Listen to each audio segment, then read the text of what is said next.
आपकी ये है थर्मोडायनामिक फर्स्ट स्पीड और जो हमारा ये रहेगी मैकेनिकल थर्ड सेम के स्टूडेंट्स के। तो जो लास्ट लेक्चर था उसमें हमने क्या था, यूनिवर्सल गैस कांस्टेंट स्टडी किया था लास्ट लेक्चर में। यूनिवर्सल गैस कांस्टेंट के बारे में स्टडी की थी। और उसके बाद क्या हमने रेनॉल्ड्स लॉ।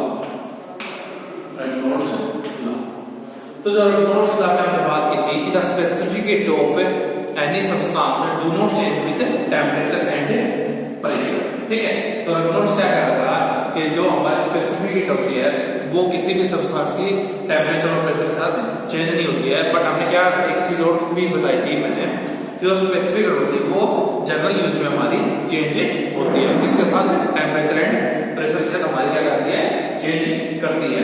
तो एक बात और बताई थी कि जो 20% है जो हमारी इंजीनियरिंग प्रैक्टिस में उसकी जो स्पेसिफिक हमारी क्या होती है, चेंज होती है। तो अब इसके बाद हम बात करते हैं कि स्पेसिफिक होती क्या है। जो आज हमारा टॉपिक रहेगा वो है स्पेसिफिक हीट।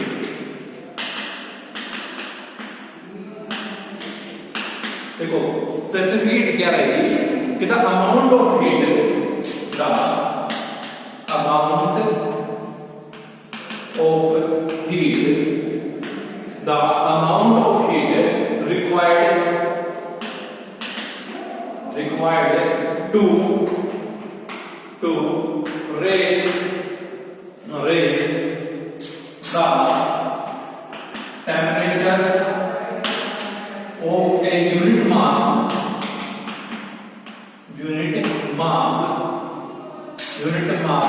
substance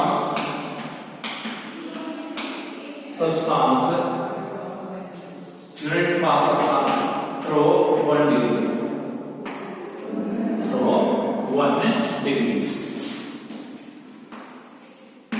देखो स्पेसिफिक क्या होता है कि the amount of heat required to raise the temperature of a unit mass substance from 1 degree या थ्रू 1 डिग्री। कि कहने का मतलब क्या है कि इतनी हीट चाहिए हमें कि किसी एक यूनिट मास, अगर यूनिट मास की बात करें, अगर 1 केजी की मास की बात करें, 1 ग्राम मास की बात करें, तो 1 डिग्री 1 डिग्री टेंपरेचर उसका राइज करने के लिए, किसी भी यूनिट मास का 1 डिग्री टेंपरेचर राइज करने के लिए जितनी हीट हमें चाहिए होती है उसको क्या बोलते हैं, हमें स्पेसिफिक हीट बोलते हैं। ठीक है, इस कोई सब्सटेंस है, ठीक है, उसका मास हमने क्या ले लिया, यूनिट ले लिया, 1 यूनिट मास ले लिया। ठीक है, जैसे कि अगर ये हमारा कोई बॉक्स है, ठीक है, जैसे हमने कोई 1 यूनिट मास का कोई सब्सटेंस ले लिया, अब इसका कुछ भी टेंपरेचर, ठीक है, फॉर एग्जांपल हमने मान लिया इसका भी 10 डिग्री सेल्सियस टेंपरेचर है। ठीक है, तो क्या बोल रहा है कि ये यूनिट मास सब्सटेंस का टेंपरेचर हमने 1 डिग्री बढ़ाने के लिए, इसको 11 डिग्री सेल्सियस करने के लिए जितनी हीट इसको चाहिए, जितनी हीट हम इसको सप्लाई करेंगे उस हीट को क्या बोलेंगे, हमें स्पेसिफिक हीट बोलेंगे। ठीक है, दो हीट होती है हमारी, एक होती है लेटेंट हीट, एक होती है हमारी स्पेसिफिक हीट। जो लेटेंट हीट होती है उसमें हम क्या करते हैं कि the amount of heat required to change the stage of any substance. ठीक है, जब हमारे चेंज रहता है उसको हम बोलते हैं लेटेंट। तो the amount of heat required to raise the temperature of a unit mass substance from 1 degree वो क्या होगी, हमारी स्पेसिफिक हीट होगी। ठीक है, तो जो स्पेसिफिक हीट होती है ये किसी भी सब्सटेंस की एक होती है, लेकिन जो गैसेस है, अगर हम बात करें solids and liquids have one specific heat,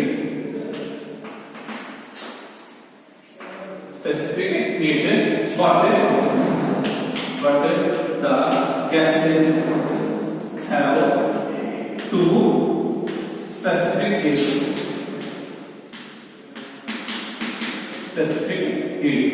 क्या कह रहे हैं कि जो लिक्विड्स और सॉलिड्स होते हैं उनकी हमारी कितनी होती है, एक स्पेसिफिक हीट होती है, लेकिन जो गैसेस होती है इसकी हमारी कितनी होती है, 2 स्पेसिफिक हीट होती है। 2 कौन सी होती है, पहली होती है हमारी specific heat at constant constant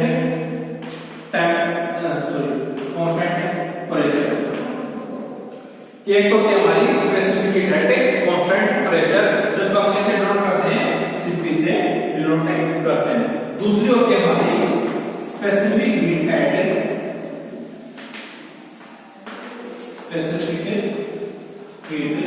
eight a constant volume,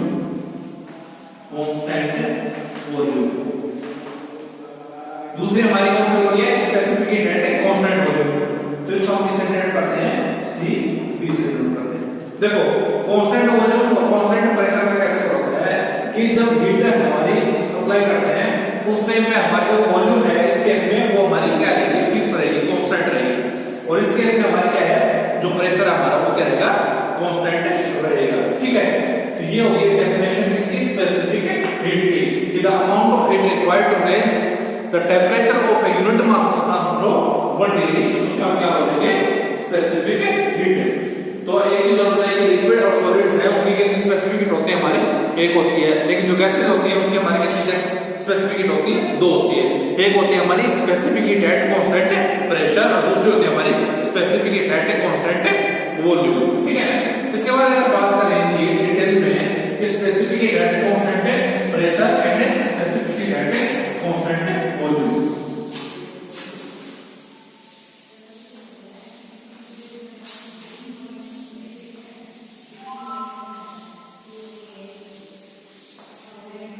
तो अगर बात करें हमने स्पेसिफिक हीट एट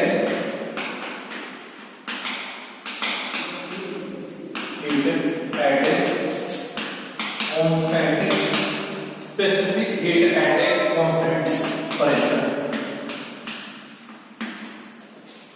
तो अगर इसकी डेफिनेशन लेनी हो तो क्या कहेंगे कि the amount of heat required, the amount of heat required, the amount of heat required to raise the temperature of a unit mass। अब इसकी बात करेंगे सब्सटेंस की नहीं करेंगे, गैस की करेंगे। Unit mass of gas from या फ्रॉम 1 डिग्री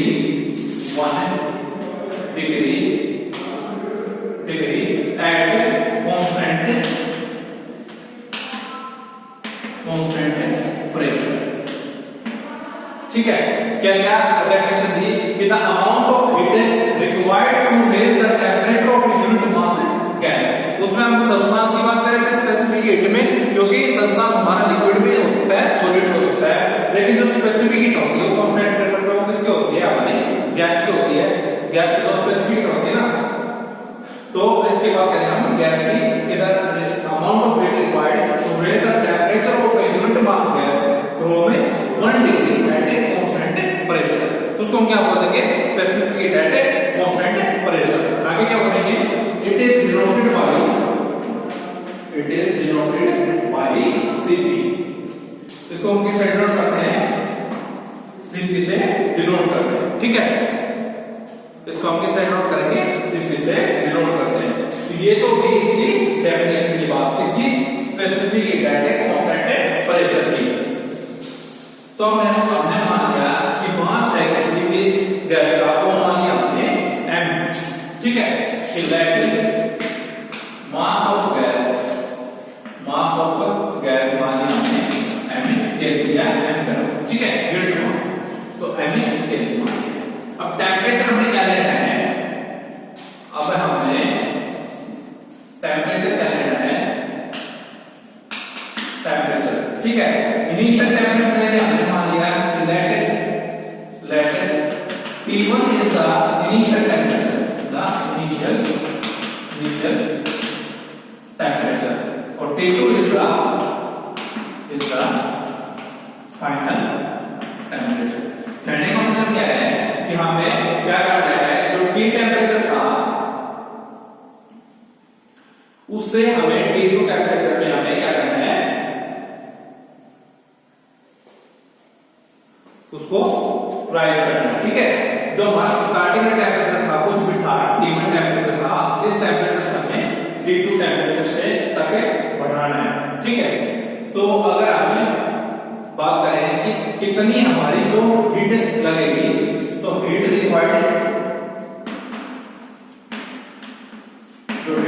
होगी वो हमारी क्या होगी, हीट रिक्वायर्ड। तो क्या होगी, इक्वल टू mc डैश भी होता है हमारा जो हीट रिक्वायर्ड हो रही है टेम्परेचर को किससे डिनोट होते हैं, mc डैश।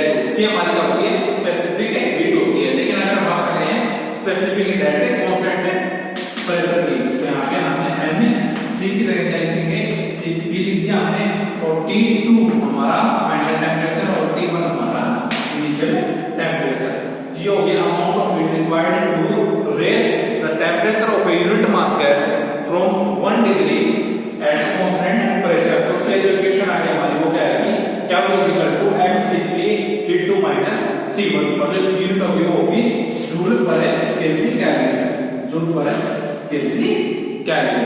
तो स्पेसिफिक यूनिट होगी वो हमारी होगी जूल पर केजी केल्विन या किलो जूल पर केजी केल्विन, ठीक है। जूल पर केजी केल्विन या किलो जूल पर केजी केल्विन। तो अगर बात करें एयर की हमारी क्या होती है, गैस होती है ना। तो अगर हम बात करें is a specific heat at constant pressure for air, मतलब value of Cp of air in SI unit, in SI, ठीक है। कि हम बात SI में कर रहे हैं तो इसकी लिखने की जरूरत नहीं है, हम सीधा बोल सकते हैं कि Cp ऑफ एयर, ये हमारी गैस होती है, तो इसलिए बोल सकते हैं Cp ऑफ एयर इज होती है 1.008 किलो जूल पर केजी केल्विन, या इसको सीधा 1 भी ले लेते हैं, 1.008 के बजाय सीधा 1 भी ले लेते हैं एक बार, तो हम बोल सकते हैं 1 किलो जूल पर केजी केल्विन। तो जो एयर की हमारी स्पेसिफिक होती है एट कांस्टेंट प्रेशर, उसकी वैल्यू आती है हमारी 1.008 किलो जूल पर केजी केल्विन, या इसको सिंपली कितना कंसीडर कर लेते हैं 1 किलो जूल पर केजी केल्विन। तो ये बात करनी है हमने specific heat at constant pressure की। इसके बाद बात करते हैं specific heat at constant volume of A gas.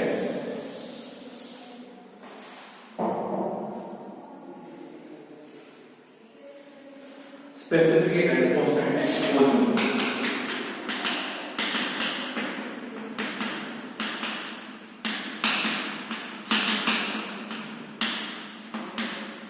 देखो बाकी सब सेम है, उसमें जो प्रेशर कांस्टेंट था इसमें हमारे क्या है, वॉल्यूम कांस्टेंट है। तो डेफिनेशन लिखेंगे कि the amount of heat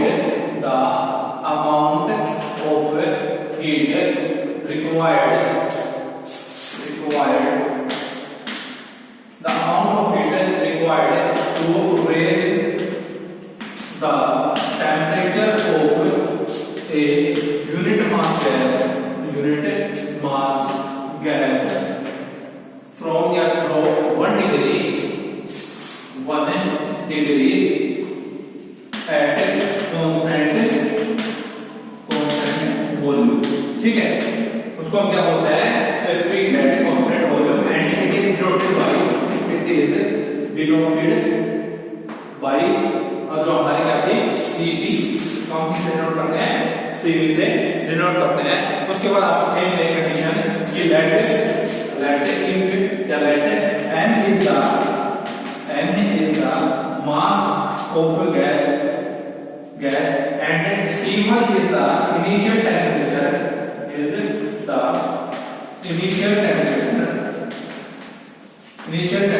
of gas, and T2 is the final temperature of gas,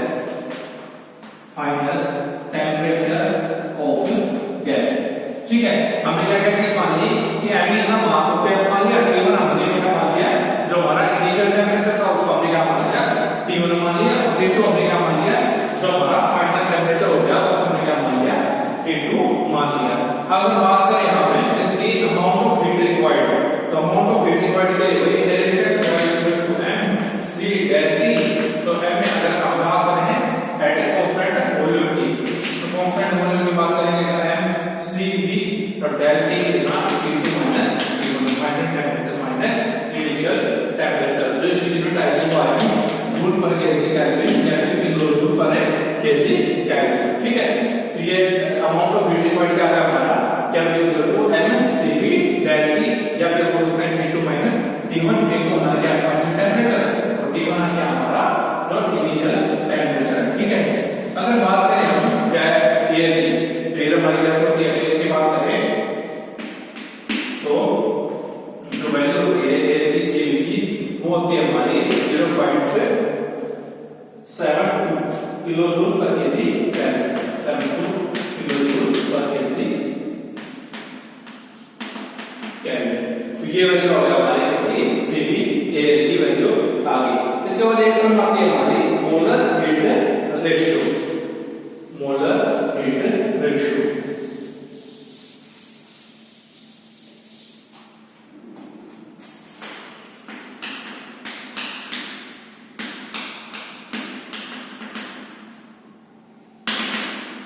तो मोलर हीट रेशियो क्या होता है, हमारा एक टर्म की सीपी, सीपी क्या है हमारी specific heat, specific heat constant pressure. उसके बाद दूसरे थे हमारी CP constant sorry specific heat at constant है volume,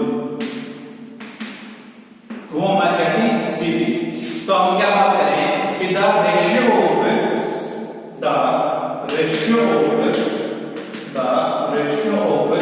Cp and Cv is called molar heat ratio, molar heat ratio। Cp क्या हमारा constant heat specific heat constant pressure and Cv हमारा specific heat constant volume, molar called molar heat ratio and it is denoted by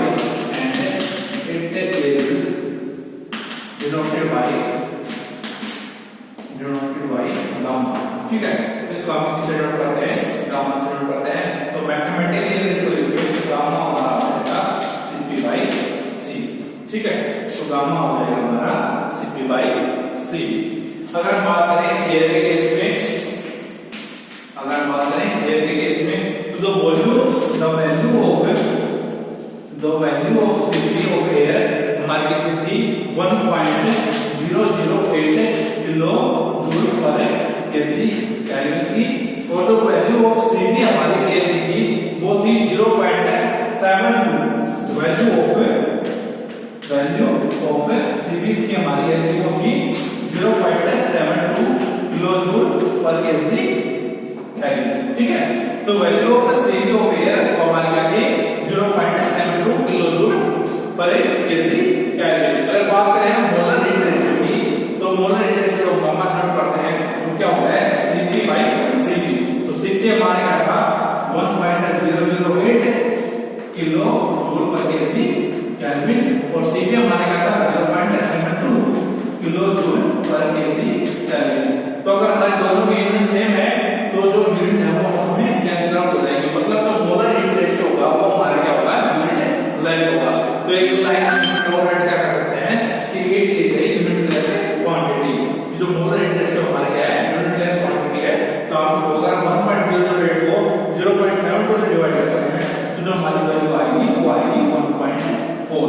तो जो gamma की value आ गई air के case में वो आ गई हमारी 1.4। तो हम क्या बोल सकते हैं कि the molar heat ratio of air is 1.4। ठीक है, इसलिए आगे जो